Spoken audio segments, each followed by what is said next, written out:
సంగమా వినో, దేవుడు నిన్ను దీవిస్తున్న కొలది దేవునికి మరింత దగ్గరగా రా. ఒకప్పుడు నడుచుకుంటా వచ్చావు, దేవుడు బైక్నిచ్చాడు. ఒకప్పుడు బైక్ మీద నువ్వు, నీ భార్య, నీ 2-3 పిల్లలు రావడం కష్టమైంది, దేవుడు నీకు కారు ఇచ్చాడు. కారు ఇచ్చిన తర్వాత కొంచెం సుఖం పెరిగింది, సౌఖ్యం పెరిగింది. పార్కింగ్ కొంచెం కష్టంగా ఉంది, మందిరానికి వెళ్ళడం కష్టంగా ఉంది. ఎందుకంటే సరిగా పార్కింగ్ ఉండడంలా. పార్కింగ్లో ఒకవేళ కారు పెట్టిన తర్వాత బయటికి రావాలని కొంచెం టైం పడుతుంది. కాబట్టి వెళ్ళబుద్ధి కావట్లా, మందిరానికి రాబుద్ధి కావట్లా. కారు ఇచ్చింది ఎవరు నీకు? దేవుడు నీకు కారు ఇచ్చిన కారణం తెలుసా? కుటుంబంగా దేవుని మందిరానికి వస్తావని.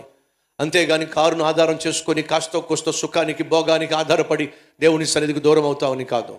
సంగమా వింటున్నావా? దేవుడు నీకు ఇచ్చిన ప్రతి ఆశీర్వాదం నిన్ను దేవునికి మరింత దగ్గరగా చేర్చాలే తప్ప, ఆ ఆశీర్వాదం ఒకవేళ నిన్ను, నీ కుటుంబాన్ని దేవుని సన్నిధికి దూరంగా చేరుస్తున్నట్లయితే అది నీకు ప్రమాదం.